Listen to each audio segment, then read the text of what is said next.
inspired, fired up and on the move.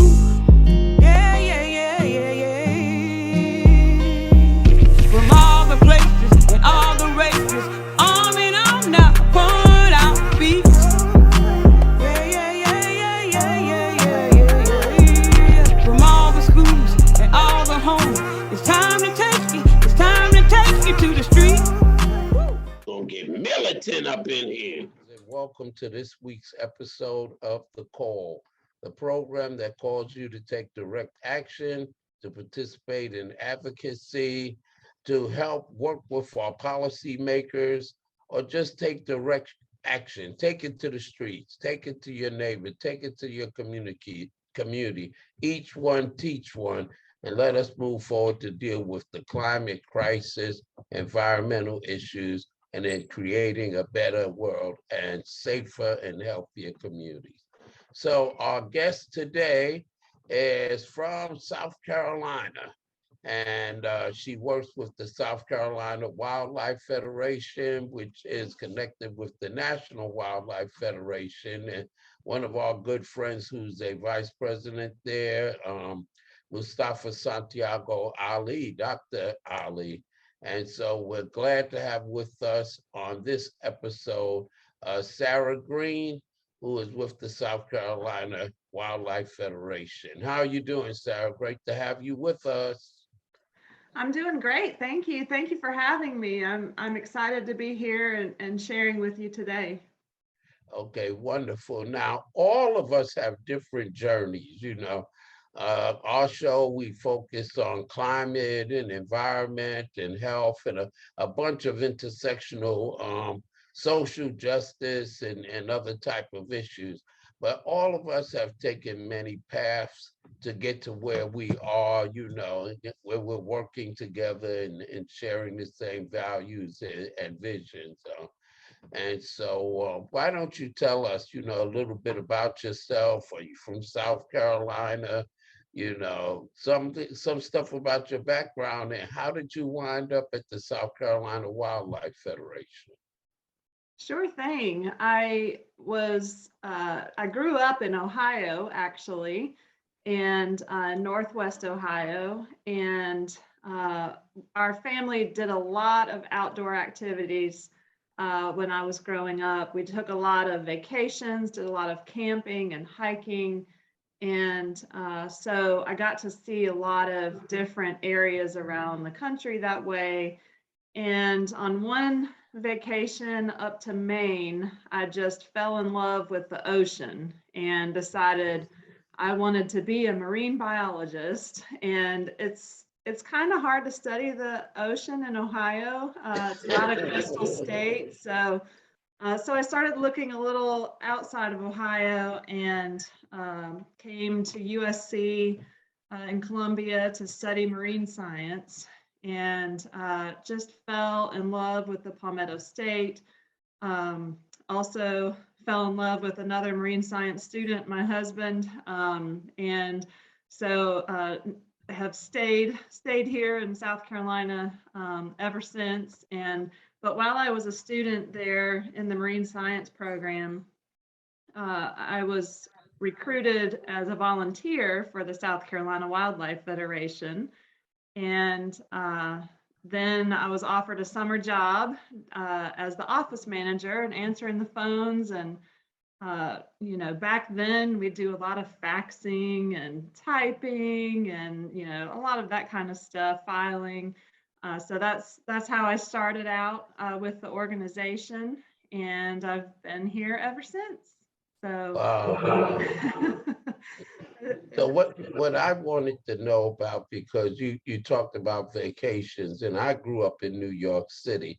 So New York City means that we weren't seeing a lot of wildlife, rural areas, even though, my family's from South Carolina. We would come down during holidays and for our vacation, and fell in love with, what I saw in rural areas in South Carolina, down in Britain's Neck, Marion County.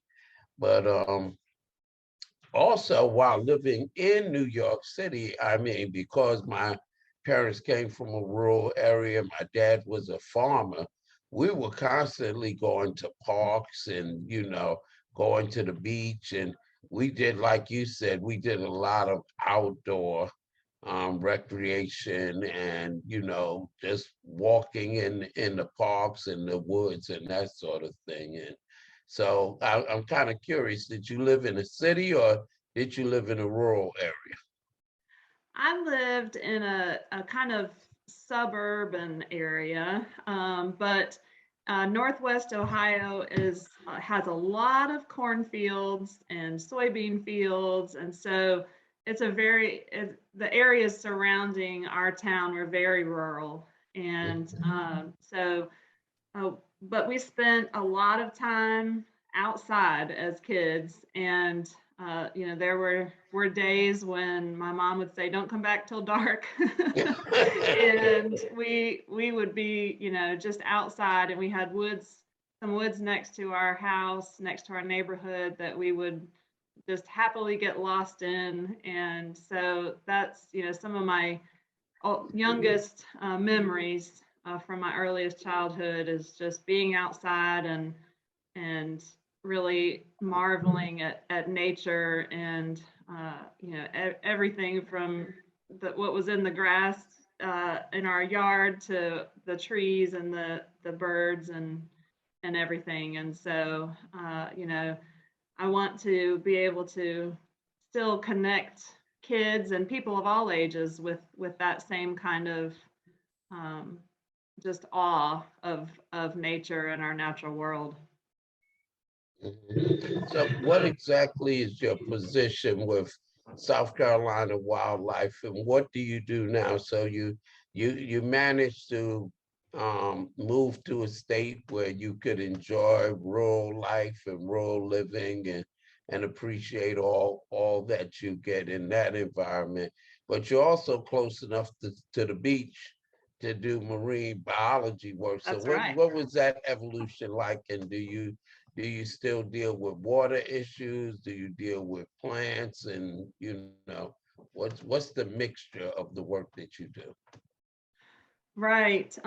Well, as I mentioned, I really fell in love with the Palmetto State and just the variety of different types of habitat areas, landforms that we have, even in a small state, relatively close to each other. Everyone talks about from the mountains to the sea, and it's nice to be able to visit both kind of areas and everything in between.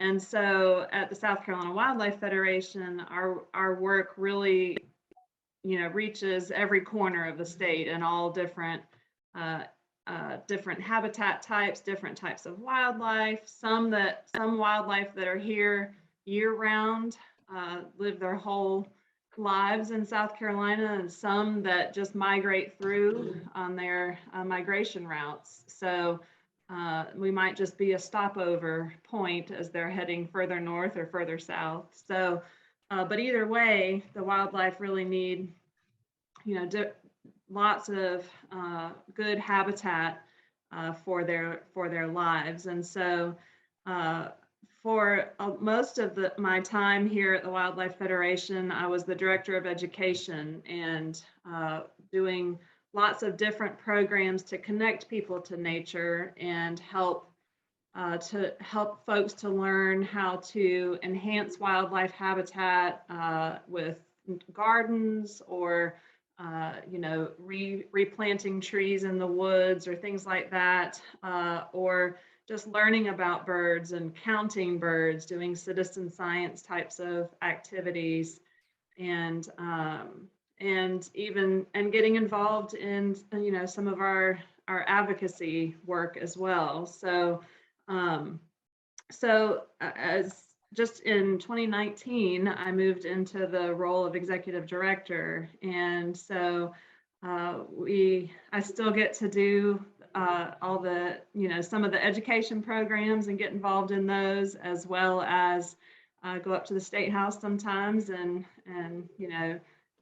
we have a lobbyist also who's always talking to legislators about the different bills that are being considered and how they would affect wildlife. And so, so I get to, be involved in some of those issues as well.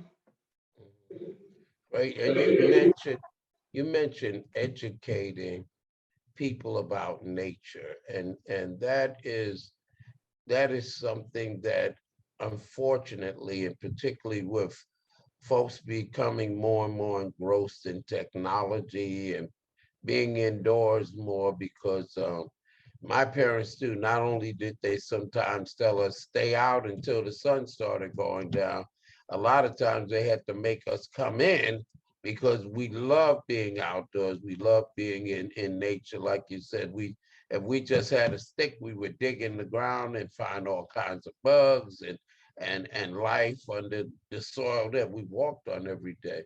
But what we're finding now, what I'm seeing now, is that people so detached from nature that they don't understand that we are not separate from nature. We are a part of nature, that there is a synergy, there's an intersectionality between us and our environment, the nature, that literally what happens to one part of nature impacts all of the rest. And so I wonder if you can give some examples, flowers, bees, water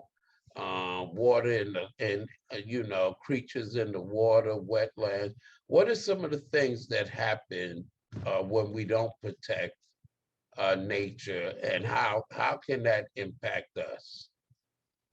Well, that's very, very true, and that's something that we, are concerned about, definitely, with all of the electronics that kids are into these days, and with their phones and video games and television shows, and so if they don't grow up with that same appreciation for nature that you and I did, then they're not going to feel that connection and want to protect it in the future. And so that's really a big focus of a lot of our programs, is just to get kids and adults too outdoors and reconnected with nature, to really instill that passion and desire to protect it. And so, and actually during the pandemic, we had a huge increase in the number of people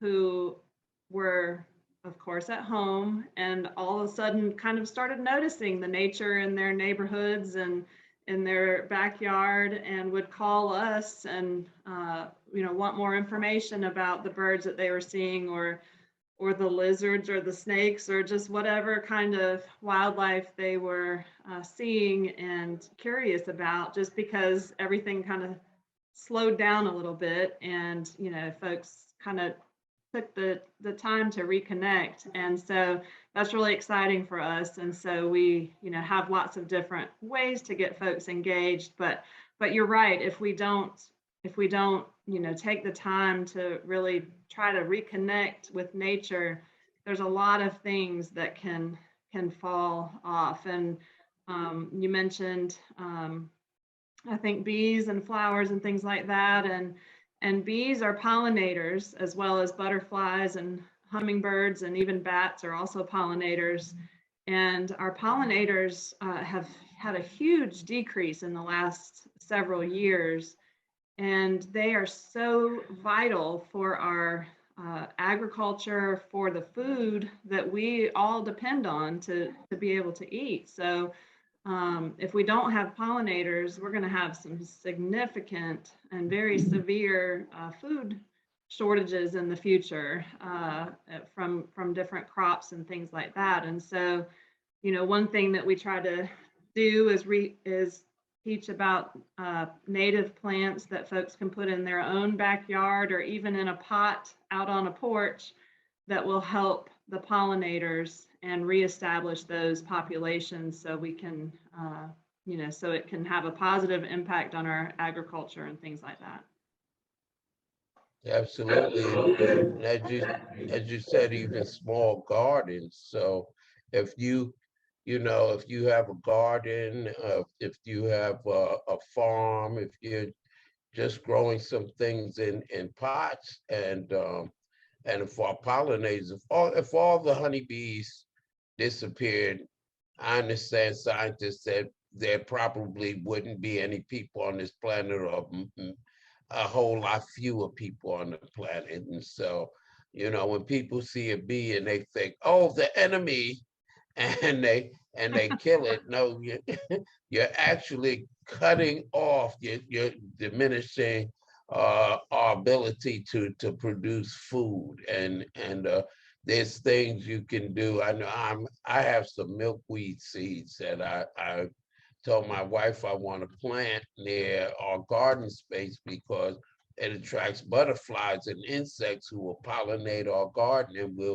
will produce more vegetables. And I don't, especially when we look at what's happening with climate change and droughts being longer, and droughts spreading over land, that we have to become aware of the fact, how do we work, how do we intersect with nature, so that if there's a drought, if our food supply chain, as we saw during COVID, where we have shortages of food, how can we grow our own food and know that we're maximizing production?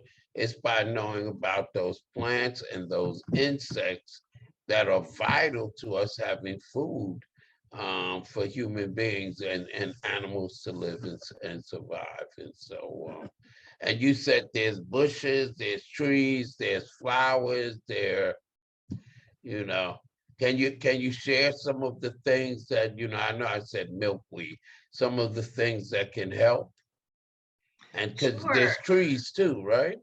there is. There's lots of different types of plants, small plants with flowers and bushes that have flowers or maybe berries for birds or things like that. And trees also that can help pollinators as well. So there's lots of different types of plants, and we always try to encourage the use of native plants because they are better for our native natural environment that we have in South Carolina.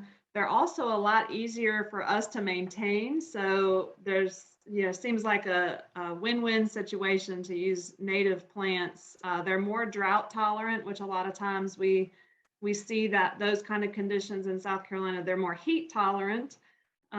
They require less fertilizers and pesticides and things like that. And so it's just a whole cleaner environment in your yard. And that's definitely much better for wildlife. So we have a long list of plants that are good for wildlife on our website. And it's kind of broken down, like you said, there's a list of trees and there's a list of shrubs and perennials, and then there's even some grasses and vines and things like that that you can choose that really are a good option to provide a good habitat in your yard for wildlife. And like I said, even if it's a small, you just have a balcony in an apartment or a little courtyard or something, even just a few plants and pots can really make a big difference. And you mentioned monarch butterflies that like milkweed.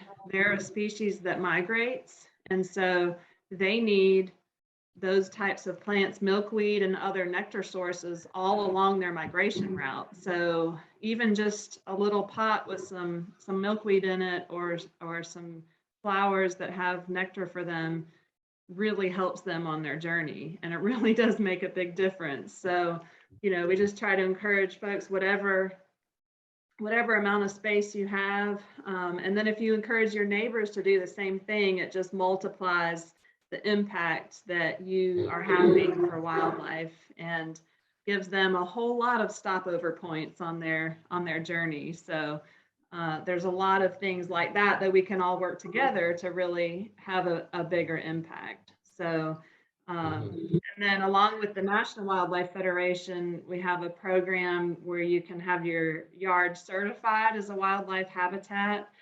And you get a little certificate in the mail, and you can order a sign to put up on your fence or your. I have mine on my mailbox on my in my front of my house.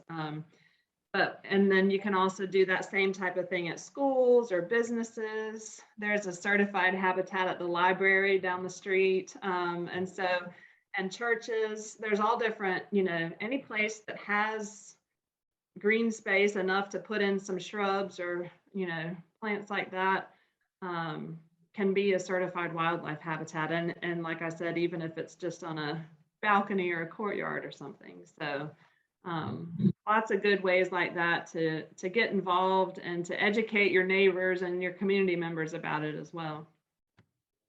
And that's what I was going to ask next. I was going to say that, there are things like where you can get certifications for your residence, for your church, for your business. And then there's also conservation easements too, where if you're creating an environment where, you may have some wildlife that's endangered. And if you maintain property so that that property is more habitable, right? That's something that folks can do as well, right? Absolutely. There's a lot of different types of options for ways that you can protect your property and your land. With a conservation easement, that's a good way to protect it into the future. And there's different options that you have when doing that, but you can, maintain ownership and still protect your property into the future. And so that's a really great way. And that can be for any size property too. There's all different types of options, like I said, for that. But and also just in yards, just doing what you can to really increase the value of and keep it a clean environment. And so besides the plants, having things like sources of fresh water in the heat of the summer, that's a big thing that a lot of wildlife is just looking for water. And even in these freezing temperatures we might have this weekend, they'll still need that fresh water to drink. So that's another thing that wildlife is very dependent on, as well as sources of shelter, things like nesting sites and that kind of thing. And so there's lots of different ways that you can really increase the habitat value, the wildlife value on your property, and really protect it into the future as well. And your property can look so much more attractive. We have on my porch, we have these running roses on a vine, and they just grow and climb. And I've had like 3 years where birds will come and they will build their nest and lay eggs where the roses are on the vine around our porch. And I'm sure that one of the reasons why they do it is because I love birds. So I have bird feeders, and I'm talking to my wife now. I'm like, my birds need a place to bathe, and they need a place where they can get fresh water. We need to put a bird bath on the lawn. And so, but those birds are very, like eating insects and different things like that, where we need to have pest control. That's nature's own pest control, and there's a balance to it. And it's not like we're spraying a bunch of pesticides that can have disastrous impacts on the wildlife as well as on human life. You see, they had a big thing with, I'll call the name, with what is it, Roundup, and where people were going to court because people were getting They had tied it to non-Hopkins lymphoma, a form of cancer that my father actually passed away from. He was a farmer, he was an avid gardener, and he used it, but he had passed beyond the time when they came out with that. So using, birds and insects as, a natural way to control pests and those sorts of things and maintain your environment is really important. And it's just so sad that people see, um, elements of our planet that are actually partners with us, actually help to make our environment more livable so that we can feed ourselves, so that we can have fresh water. So in our wetlands, we have trees that actually what? They purify, they filter our water, right? That's Purify it. exactly right. Yeah, I mean, everything is so connected, and you talk about the birds, that you get to watch in your yard, and that kind of, experience is is something that's, anyone can have that kind of experience, even if, there's birds that make nests right in the, in downtown buildings and things like that. So even in a very urban setting, there's wildlife that have adapted, but just having those connections really inspires people to look kind of beyond, and see what else is happening in their community and investigate nature and that kind of thing.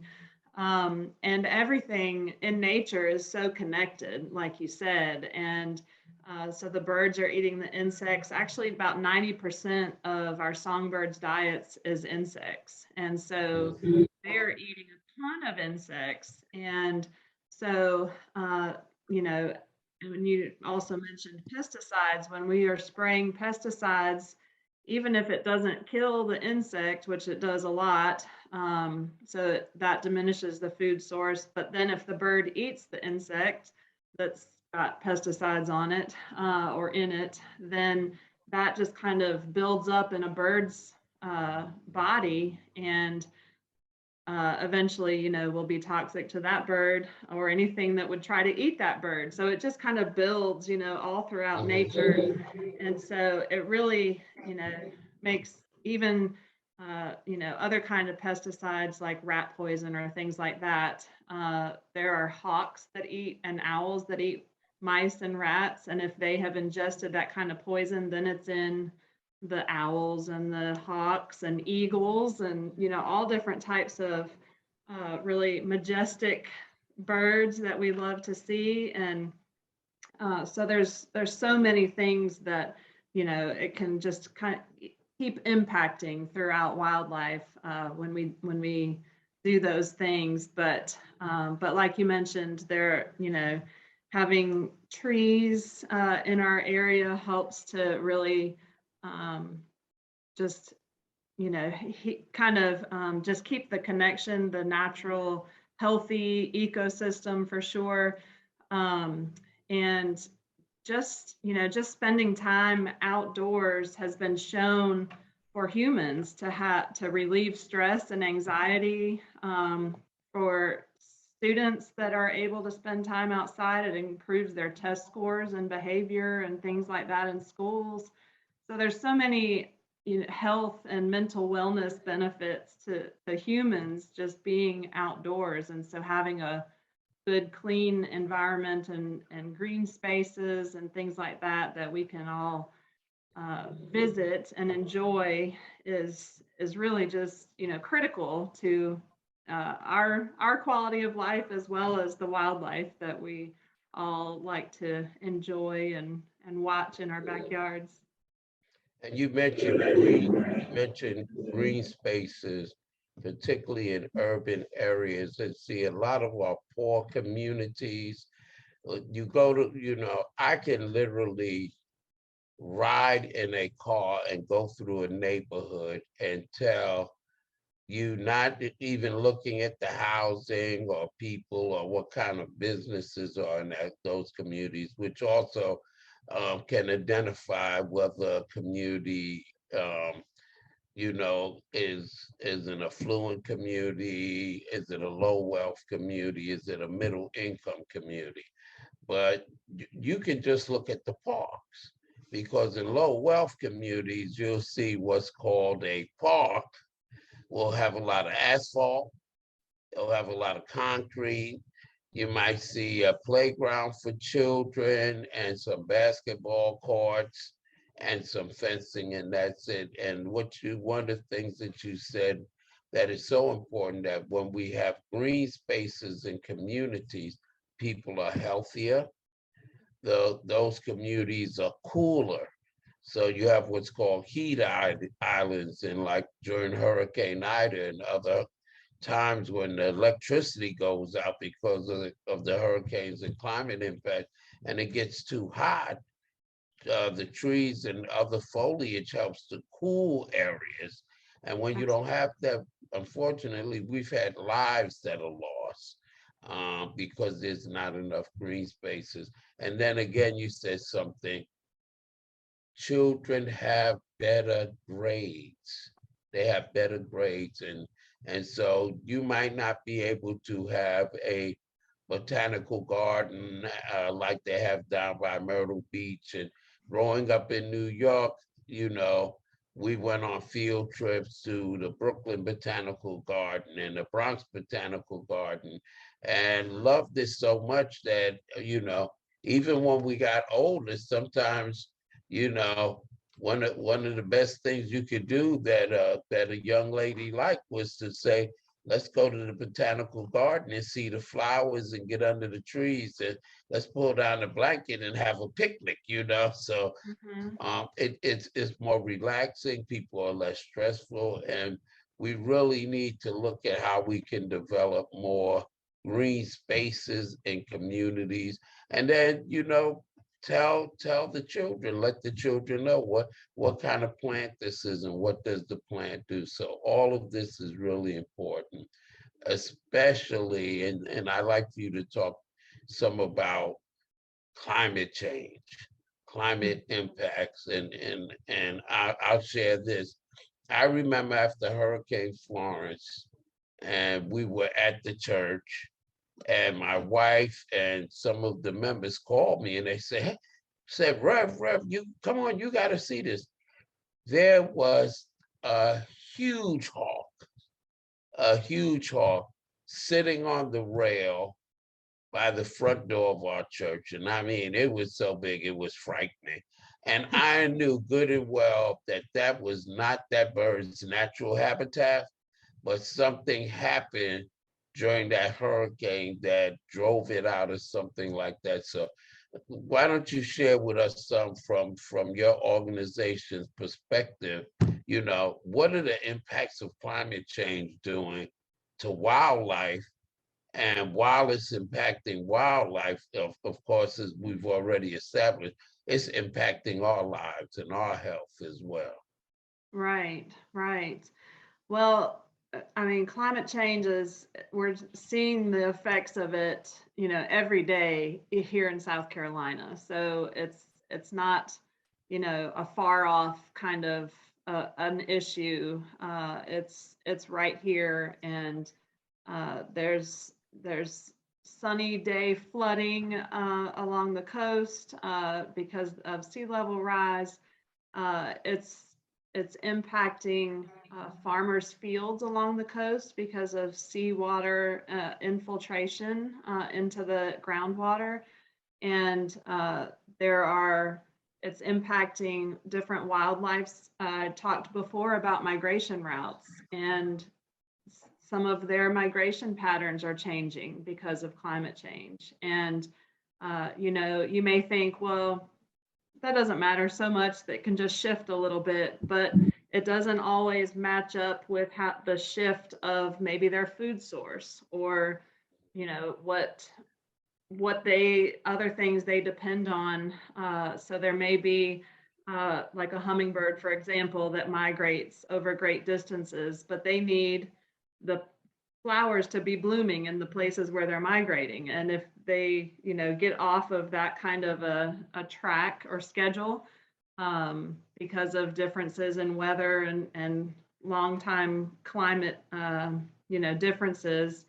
They can end up in their destination with no food to eat. So it's just, it's all, like I said, all connected. It's a very delicate balance, and but the rate that our climate is changing is much faster than wildlife and plants and everything is able to adapt along with it. So it's really causing a big, big differences. There's also been some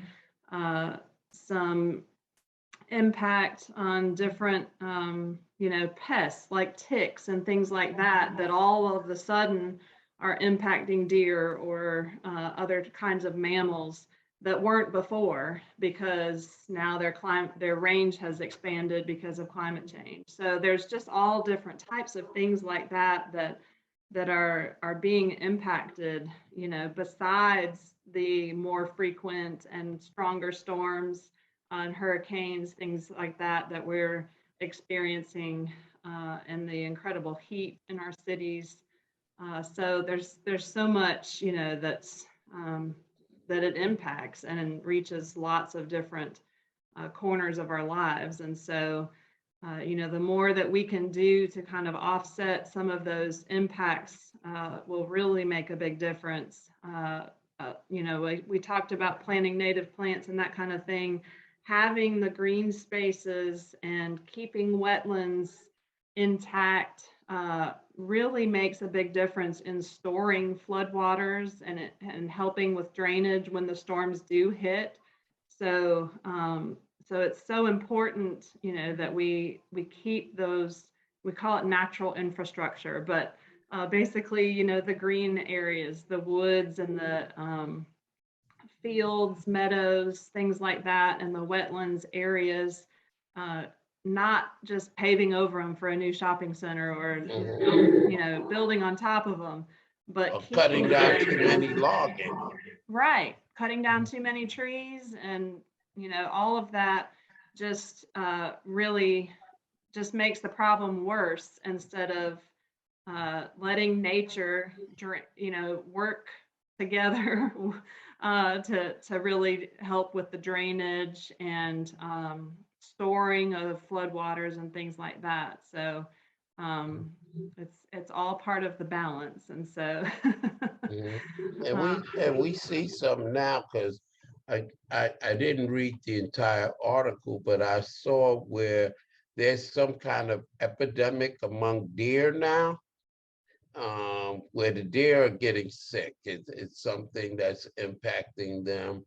And then I know from, folks who watch this our show regularly know that I love to go fishing. And Mhm. I remember that we would go out on the pier at Myrtle Beach State Park. So we're not talking about a boat or a special area. And we could go fishing, and when the spots ran, 6 in the morning, and by noon, 1 o'clock, leave with 50, 60 fish every fall.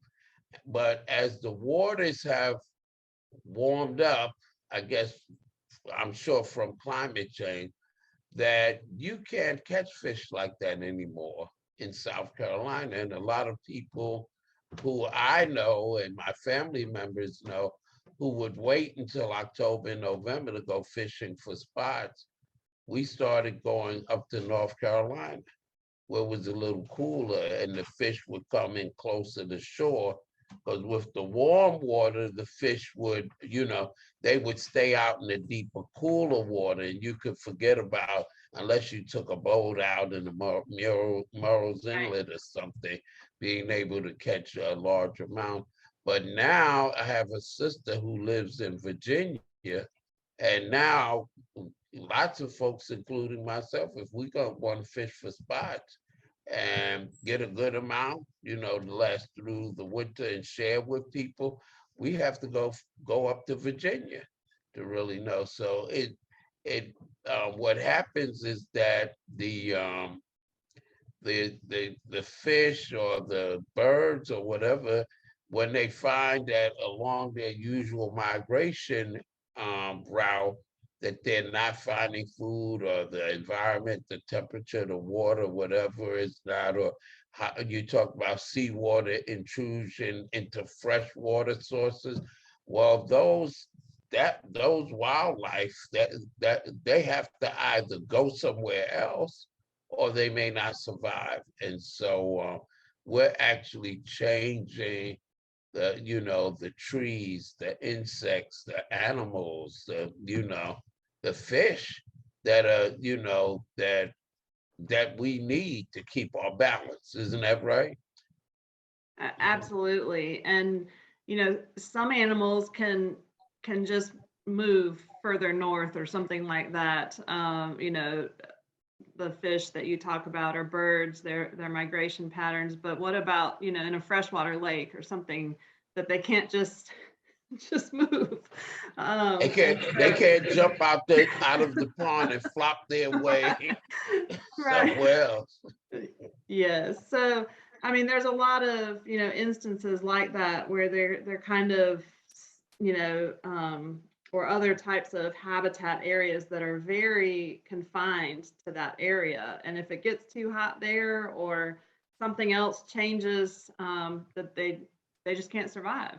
And so, there's lots of different stories like that, and different diseases, like you mentioned, that are all of a sudden, starting to appear in different species. And like I mentioned, different pests like ticks and that kind of thing, different invasive species. So even the wildlife that can survive here still are able to adapt. Now they have new predators that have moved into the area, or they're new competitors for the same food source that they never had to deal with before. So it's just all of these things kind of stressing the wildlife and nature in general. So the more that we can do to kind of offset some of those impacts, planting trees is a great thing, because the trees store some of the carbon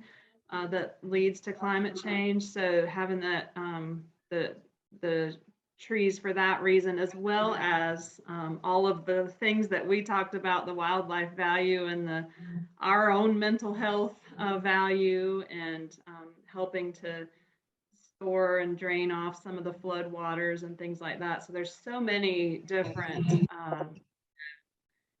good things that can come from just planting more trees and reestablishing that natural balance.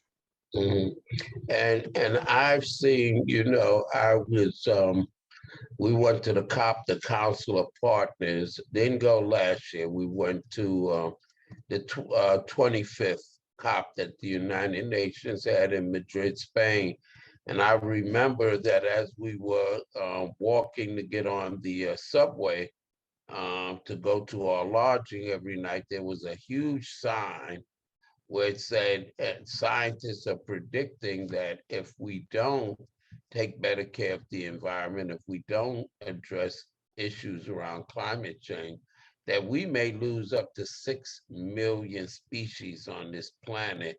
And that would be devastating, not only to the wildlife and to the plants, but it would be devastating to human beings. So I don't want to be a downer, but people need to realize that looking at scientists are talking about that if we don't do what we should do, that we may lose 6 million species and up to 10 million human beings just on climate disasters. And folks hear it, and as you said, Sara, they think it's something that's far off.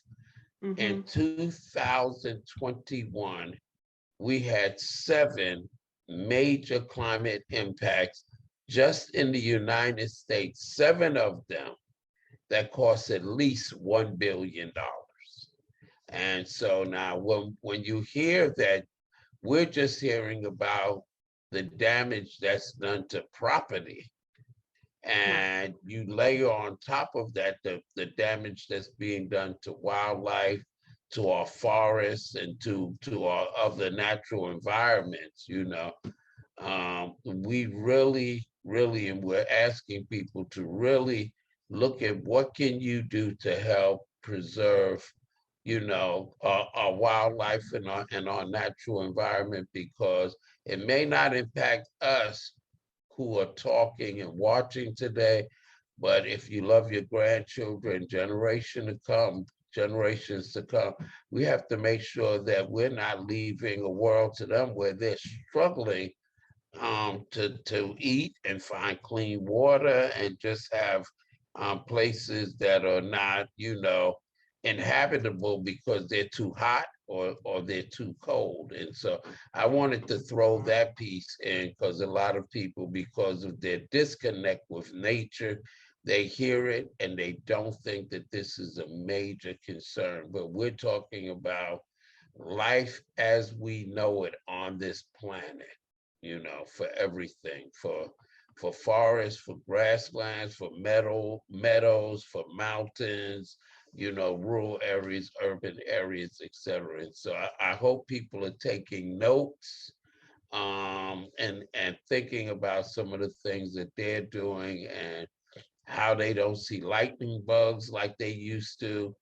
You don't see moths, You remember when you would go in your house or out of your house at night and you had the porch light on and you had the SWAT at the nets and the moths, Right. all around your head. You don't see that Right. profusion of them anymore. And You I, know, I was just, yeah, I was just talking to someone last week and he said, I used to have to clean off the front of my car like every weekend for all of the insects, and I just don't have to do it nearly as often anymore. So where are all the insects? And mhm. then going back to what I said about 90% of birds, our songbirds' diets is insects. So they're also wondering where all the insects went. And so it just, you're exactly right about the vastness of this climate change issue and what a devastating impact it will have. And it's hard to think about how big the issue is and how we as individuals can make even a dent in it. But through things like your show here that is really helping us all to come together and spread the word and brainstorm together about different things that we can do, and even just a plant in a pot right outside your window really makes a big difference. Or if you don't have a place to plant a tree, or even if you do, also maybe one at the church and down the street, or the library, or the school. Just talking with other folks in the community and getting more native plants planted around the community can really make a big impact. Yeah, and I'm a big believer in that little things mean a lot. And so we don't always have to wait for government, for corporations.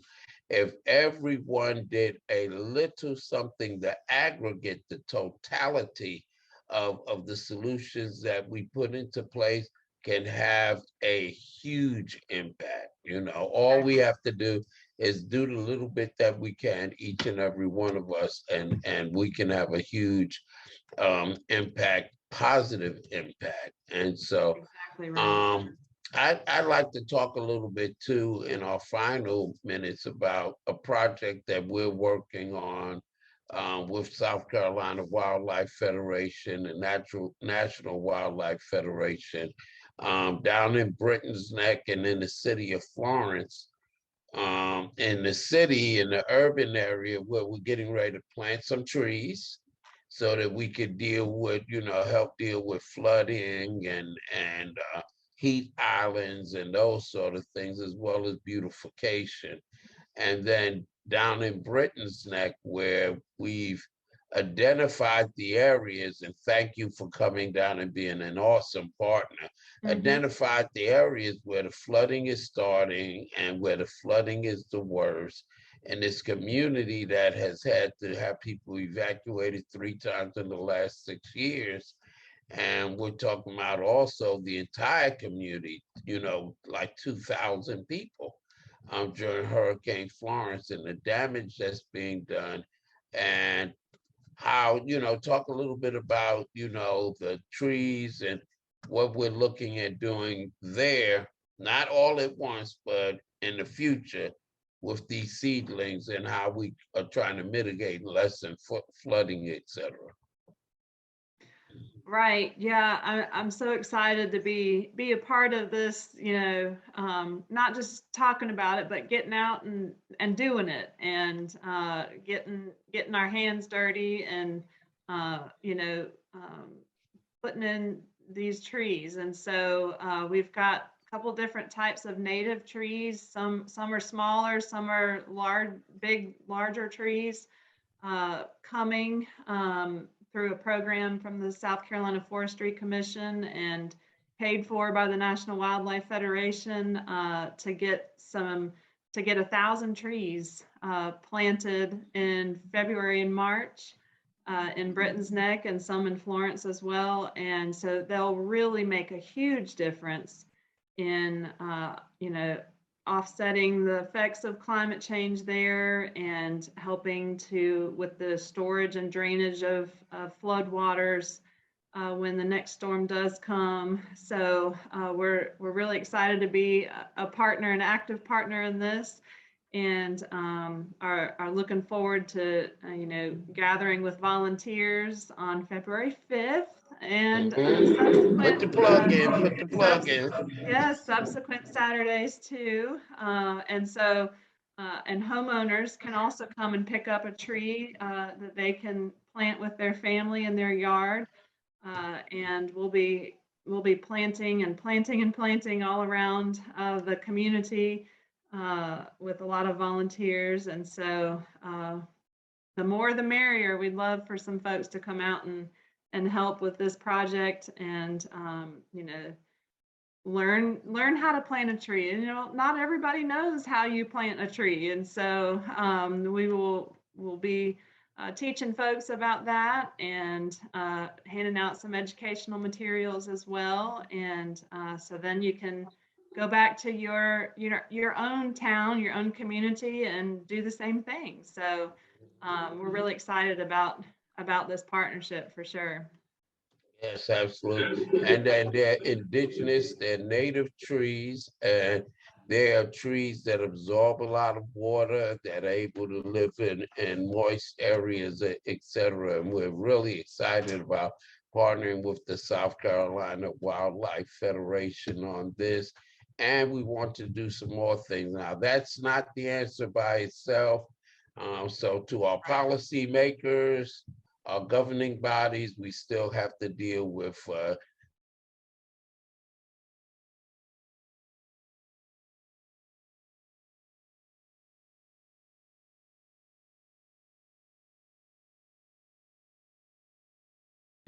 we can save and maintain our wildlife. We can strengthen our natural defense system against weather-related disasters and climate change. And we also believe that we could do it in a way where we will start to create some what we call engines of economic development that can develop local economies and create businesses and jobs. So keep your eye on what we're going to be doing with Sara Green and the South Carolina Wildlife Federation. And as I told you before, before you came on the show, this is easy, this is fun, and guess what? We're running out of time. And we have so much more we can talk about. That's And right. yeah, so for people who would like to find out more about what South Carolina Wildlife Federation does, and if they want to contact you directly, why don't you tell our listeners and our viewers, because we strip out part of this and it goes on to a local radio station as well, Okay. that That's every Sunday at 7 p.m. So tell folks how they can reach you in the South Carolina Wildlife Federation. Sure. The best way is through our website, which is www.scwf.org. So that's STWF as in South Carolina Wildlife Federation.org. Or you can call us at 803-256-0670. We are also on Facebook, Instagram, Twitter. We also have a YouTube channel. We've been having free webinars since COVID started. And so we have lots of webinars on all kinds of things from fishing and gardening, bees, all different kinds of things. And once after the webinar's over, we put it on our YouTube channel. So you can go back and watch any of those. And on our website, we have an events section where we have some upcoming webinars and classes and things like that as well. So lots of different opportunities to get involved. And that's where on our website, you can also sign up to volunteer for the tree planting. We have other kinds of litter pickups and stuff like that all across the state. So lots of ways to get involved. Thank you so much, Sara Green. And I'm going to look for that one because I want to do beekeeping when we get our training center in place. Now, some of the folks around here look at me funny when I say beekeeping, but so I definitely important. yes, I want to look at that webinar on your channel. And yes, thank you so much for coming and blessing us and sharing so much amazing information that anyone can do. And so, and if you want to contact us, New Alpha Community Development Corporation, you can go to our website, www.newalphacdc.charlesdavidcharles.com, or you can email us at newalphacdc@gmail.com. Don't forget to go to our website and subscribe. And also, don't forget to see our quarterly issue that has just come out of our online magazine, EJ Today, Environmental Justice Today. So thank you, Sara. And until next week, this time, this is the call, calling you to take direct action, to become advocates, to push policy, and to educate yourself and one another, just as we have done today. So take care, be safe, and we'll see you the next time on the call. Thank you. From all the places and all the races, on and on now, put out beats. From all the schools and all the homes, it's time to take you to the